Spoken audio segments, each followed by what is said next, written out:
मित्रों, मैं doctor TP Tripathi, vastu एवं ज्योतिष आचार्य, मछली शहर, जौनपुर, यूपी, इंडिया से आपसे बात कर रहा हूं। पिछले एपिसोड में मैंने आपको सूर्य और मंगल का हमारे जीवन पर क्या प्रभाव पड़ता है वो दिया है। आज मैं आपको चंद्रमा, जो महत्वपूर्ण ग्रह है, जो हमारे धरती के सबसे नज़दीक है, उनके विषय में आपके बारे में बताऊंगा। समुद्र से निकले, समुद्र मंथन में समुद्र से निकले हुए हैं, लक्ष्मी भी निकली हुई हैं, लक्ष्मी के भाई हैं ये, इसीलिए हम चंदा मामा कहते हैं। माँ के भाई को मामा कहा जाता है। शास्त्रों में कहा गया चंद्रमा मनसो जाता, चंद्रमा मन का कारक है। आपका मन, बल, बुद्ध, विचार, गति, इच्छा, आकांक्षा, व्यावहारिक दिशा का प्रतिनिधि होने के कारण कुंडली में बहुत महत्वपूर्ण है। मनुष्य का मन ही उसका सबसे बड़ा शत्रु, सबसे बड़ा मित्र दोनों है। मनोयोग लगन के साथ कोई भी काम करना, लक्ष्य प्राप्ति के लिए मन में विश्वास और धीरज रखकर संघर्ष करना, कल्पना को दुनिया में भटकने से बचकर हकीकत की जमीनी सच्चाई को समझना आदि बातें चंद्रमा के ऊपर निर्भर करती हैं। चंद्रमा सबल है तो ये सब बातें आपके लिए उचित होंगी, आपके अंदर होंगी। और ये सब बातें, चंद्रमा अगर कमजोर है तो इन सब बातों में आपके लिए बहुत दिक्कत आएगी। एक स्तंभ की तरह चंद्रमा जो हमारे कुंडली में है, उसमें एक स्तंभ की तरह चंद्रमा का है। इनकी सबलता कुंडली में कमजोरियों को छुपाकर उसको शुभता और गुणवत्ता बढ़ा देती है। वहीं इनकी निर्बलता सब गुण गोबर कर देती है।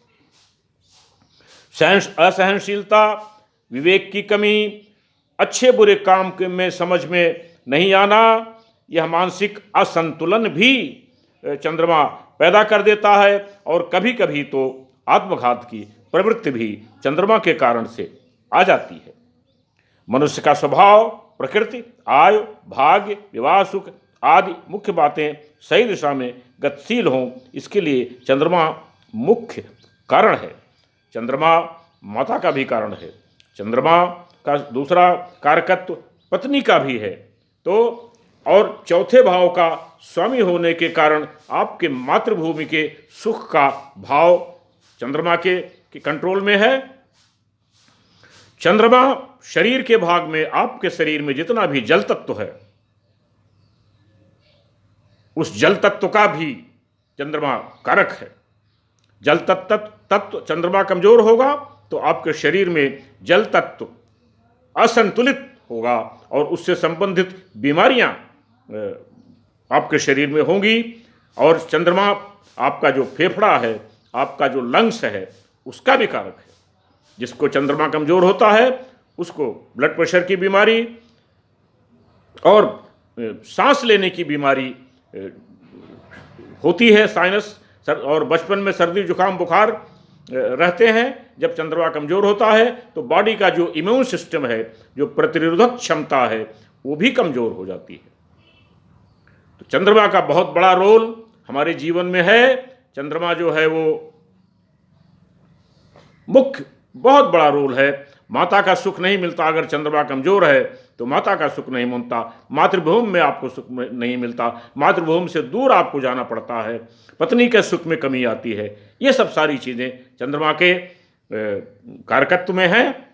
अब आइए बताएं कि अगर चंद्रमा कमजोर है, अशुभ है, क्या करना चाहिए और क्या नहीं करना चाहिए। किन लग्नों में कमजोर है, किन लग्नों में अशुभ है, ये सब बातें मैं आपको अब बताने जा रहा हूं। पहली लग्न आती है सिंह। सिंह लग्न में चंद्रमा हानि के भाव का मालिक है, हाउस ऑफ लॉस के भाव का मालिक है। इससे स्पष्ट हो रहा है कि पहला जो आपका मूल त्रिकोण राशि जो काल पुरुष की राशि है, चौथी भाव, मातृभूमि के सुख में कमी होगी तो आपके मातृभूमि में सुख में कमी होगी। माता से आपको सुख नहीं मिलने में मुश्किल होगी, पत्नी से भी आपको सुख में कमी होगी। तो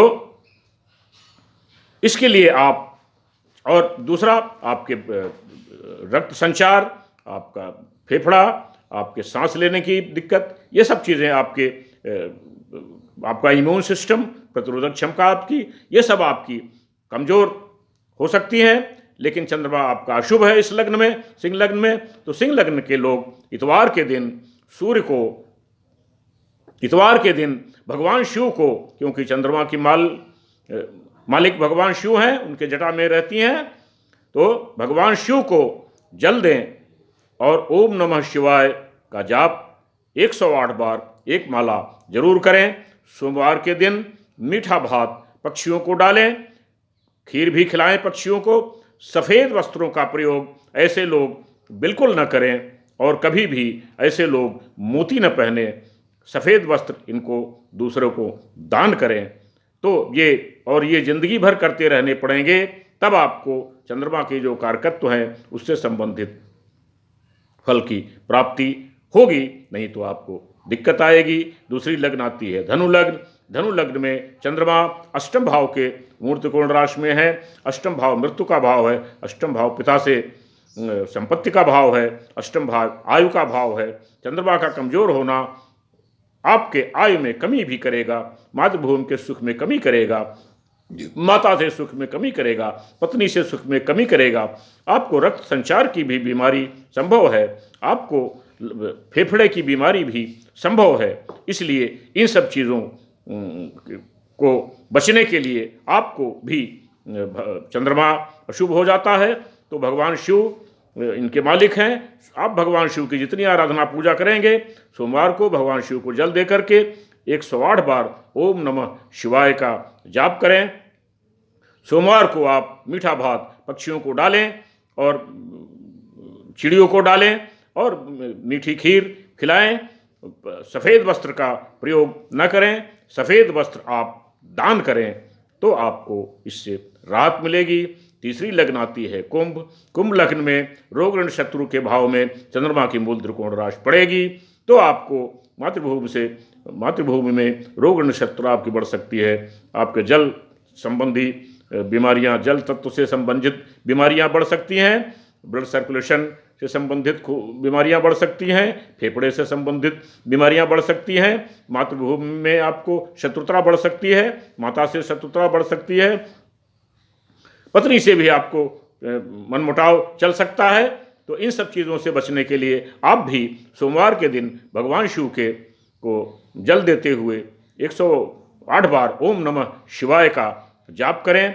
सोमवार को चिड़ियों को सफ़ेद लड्डू मीठा पक्षियों को खिलाएं, और खीर का भी कभी कभी खिलाएं पक्षियों को सोमवार को, और सफ़ेद वस्त्र का प्रयोग न करें, सफ़ेद वस्त्र का दान करें। ये इतना करेंगे आप, ये ज़िंदगी भर करते रहें।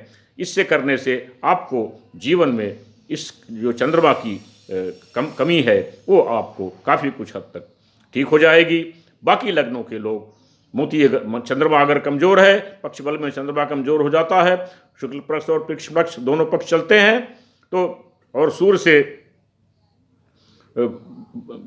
72 डिग्री इधर साइड या उधर साइड में 72 डिग्री पर रहता है तो कमज़ोर होता है, उससे आगे निकल जाता है तब तो ठीक रहता है। तो मोती आप चंद्रमा की स्थिति देख कर के अनुसार, चंद्रमा 5 डिग्री से नीचे है तो बाल्यावस्था में है, 25 डिग्री से ऊपर है तो वृद्धावस्था में है। आप 5.25 रत्ती मिनिमम, 7.25 रत्ती, ये देख कुंडली में देख करके क्या स्थिति है। आप लोग जिन लग्नों में चंद्रमा शुभ है मगर कमज़ोर है, वो मोती चांदी में बनवा करके सोमवार को सूरज निकलने के 1 घंटे के अंदर बाएं हाथ की सबसे छोटी उंगली में धारण करें। ओम सोम सोमाय नमः का 108 बार जाप करके और ज़िंदगी भर धारण किए रहें। अच्छी क्वालिटी का मोती लें। आपका ब्लड सर्कुलेशन, आपका लंग्स का सिस्टम, आपका सुख भाव मातृभूमि का, ये सब चीज़ों में आपको बढ़ोतरी होगी, आपको इससे फ़ायदा होगा।